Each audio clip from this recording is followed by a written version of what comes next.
C'est au Sénégal, à Dakar et dans sa banlieue, que nous sommes allés entendre les défenseurs de la polygamie. Traditionnellement, en Afrique noire, les rapports entre l'homme et la femme sont marqués par cette polygamie. Quand une femme accouchait, elle restait intouchable jusqu'à ce que l'enfant soit sevré pendant 1 an ou 2 ans. C'était l'enfant et non le mari qui dormait avec elle, porté sur son sein la nuit, comme il l'était le jour sur son dos. Encore aujourd'hui en brousse, avoir beaucoup d'enfants, avoir beaucoup de bras, c'est une richesse. Richesse d'autant plus grande donc que l'on a davantage de femmes. La polygamie, le gouvernement ne la favorise pas. Si l'on se marie à la mairie, on se voue à la monogamie. Mais si l'on se marie à la mosquée, la polygamie va de soi. Et si une fois marié à la mairie, on se remarie ensuite à la mosquée l'emporte. Et la polygamie, là encore, va de soi. C'est en effet un droit de l'homme musulman que d'avoir 4 femmes. Mais avant tout, et surtout, il faut se marier et avoir des enfants. Monsieur Ndiaye, qui vit dans la proche banlieue de Dakar, est l'exemple type de ce chef de famille polygame. Il est chef électricien d'un grand théâtre, il a 3 femmes et 10 enfants. J'habite actuellement dans cette maison. C'est-à-dire, j'ai 2 femmes ici dans ma maison, et la 3e, elle est chez elle. Est-ce que vous pouvez nous présenter vos femmes? Si vous voulez, je vais les appeler.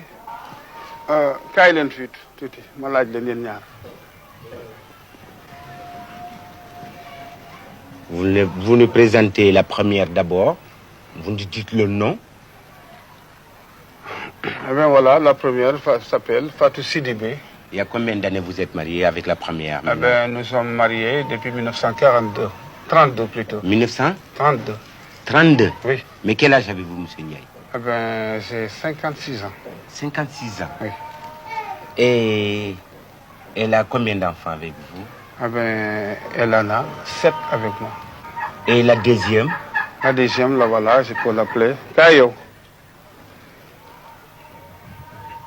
Voilà la deuxième, elle s'appelle Nini Sarr. Nini Sarr. Oui. Et vous avez combien d'enfants? Nous avons 3 enfants. Mimi, est-ce que monsieur... C'est pas Mimi, je vous corrige, c'est Nini. Ah, Nini. Bon, excusez-moi alors, Nini. Est-ce que monsieur Ndiaye est un bon époux? Oui, monsieur, c'est un très bon époux.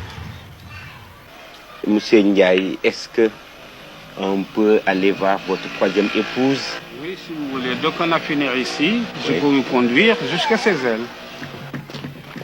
Ça fait combien d'années vous êtes mariés? Enfin, environ 10 mois, c'est tout. Comment faites-vous alors pour vivre avec 2 maisons? Avec 2 maisons. Vous passez toutes les nuits ici enfin, ou voilà, là-bas? J'ai fait 2 nuits ici. Oui. Alors, la 3e nuit, je les passe chez moi. Alors vous êtes mariés depuis 10 mois. Mais quel âge vous avez? J'ai 18 ans. 18 ans. Oui. Mais quel est l'âge de votre mari? Je crois qu'il doit avoir 40 ou bien de plus. 40. Mais je ne sais pas exactement. Ah, vous ne savez pas? Votre mari a combien de femmes? Il y a 2 femmes. Et moi, je fais la 3e. Vous êtes la 3e. Oui. Est-ce que vous aimez la polygamie? Pas du tout. Je ne préfère pas la polygamie. Et pourquoi? Ah, voilà, je voudrais être seule avec mon mari. Je ne voulais pas qu'on me le retire, hein. Mais c'est-à-dire qu'on ne vous le retire pas. Mais c'est pas... Du fait qu'il passe la nuit ici 2 jours. Oui. 2 jours dans l'autre maison. Oui. Cela m'ennuie, hein. Cela ne vous plaît pas? Non, non. Vous aimeriez avoir votre mari pour vous toute seule? Oui. C'est ce que je préfère. Donc vous aimez votre mari? Oui, je l'aime beaucoup. Et lui aussi, je crois qu'il m'aime. Comme autrefois, pour épouser successivement ces 3 femmes, Monsieur Ndiaye a dû payer la dot qui, selon la coutume, scelle le mariage. Madame Touré est assistante sociale et aussi sage-femme. Des cours d'initiation médicale comme celui-ci, elle en fait en brousse comme en ville. Madame Touré connaît donc très bien les modes de vie et les divers types d'habitation qu'implique la polygamie. Elle nous les a décrits en évoquant d'abord le plus ancien, celui du milieu rural.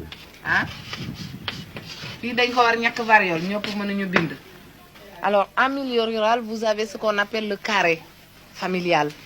où vous trouvez dans une même enceinte plusieurs cases où vivent différentes femmes et chacune avec les enfants qu'elle a eus du mari. Et le mari, par contre, vit à part dans une case. En général, c'est la mieux arrangée et là-dedans se trouve le meilleur lit de la maison. Et les femmes qui viennent chez lui à tour de rôle, ils passent 2-3 jours.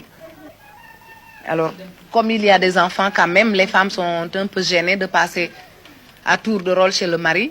C'est ce qui explique que le soir, une femme vous dit « je vais allumer la bougie ».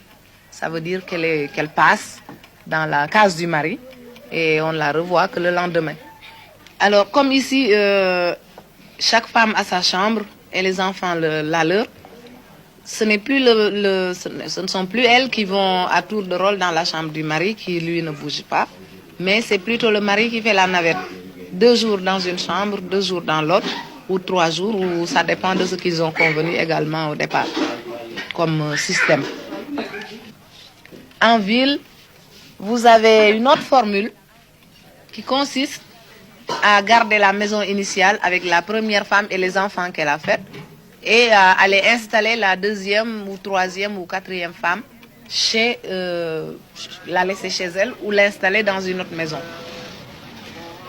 Au Sénégal, 79% de la population est musulmane. La pénétration de cette religion remonte au XIe siècle. L'islam a donné ainsi à la polygamie ses fondements légaux et religieux, définissant les droits des maris, mais aussi leurs devoirs. Intera Diop, personnalité religieuse officielle, rentrait ce jour-là d'une cérémonie avec ses femmes. Je suis El Hadji Taha Diop, imam de la mosquée, âgé de 35 ans. J'ai été à la Mecque 3 fois et j'ai 3 femmes.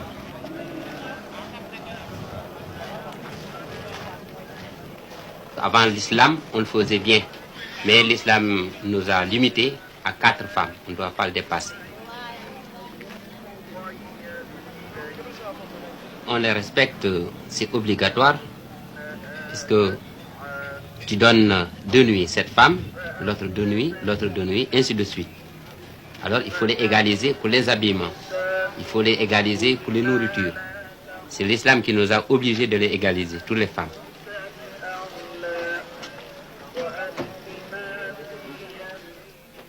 Mais est-ce que pendant le tour, vous n'essayez pas d'avoir des rapports avec une autre de vos épouses? Est-ce que c'est légal? Ah non, là c'est totalement interdit. Est-ce que vous l'avez jamais essayé? Ah non, ça on l'a jamais fait. Pourquoi? Parce que si tu fais ça, oui, ça pourra bien gâter ta maison.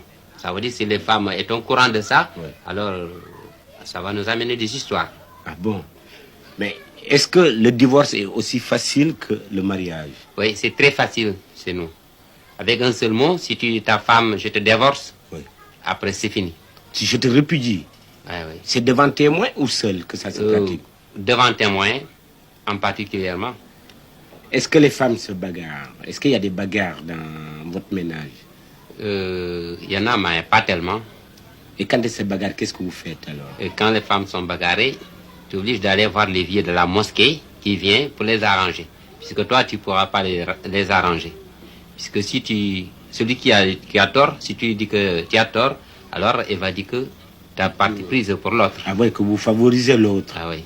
Mais justement, je voulais vous demander, imam, la question de maraboutage. Est-ce que les femmes vont voir les marabouts sorciers qui font des gris-gris? Ah ça, il y en a tellement. Ça, ah oui, il y a presque toutes les femmes qui les font. Mais est-ce que vous n'avez pas de gris-gris alors contre les gris-gris des femmes? Ah ça, il y en a. Ça, vous en faites vous aussi? Il y a des gris-gris à porter, oui, que si la femme fait quelque chose aussi, oui, ça n'aboutira pas. En fait, c'est ce qu'on dit dans le langage ici, les gris-gris paratonnerres. Paratonnerres, oui, voilà, c'est ça.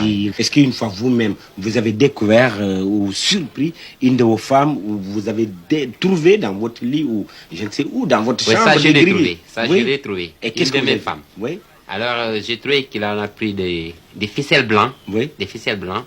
Alors, il les a mis plusieurs nœuds. Oui. Alors, il les a foutus sous son lit. Sous son lit à elle? Oui, à elle-même. Et vous êtes pour venu? que je couche là-dessus. Oui. Et si je couche sur le lit, oui, et puis ça m'attrape. Et c'est pour obtenir quoi?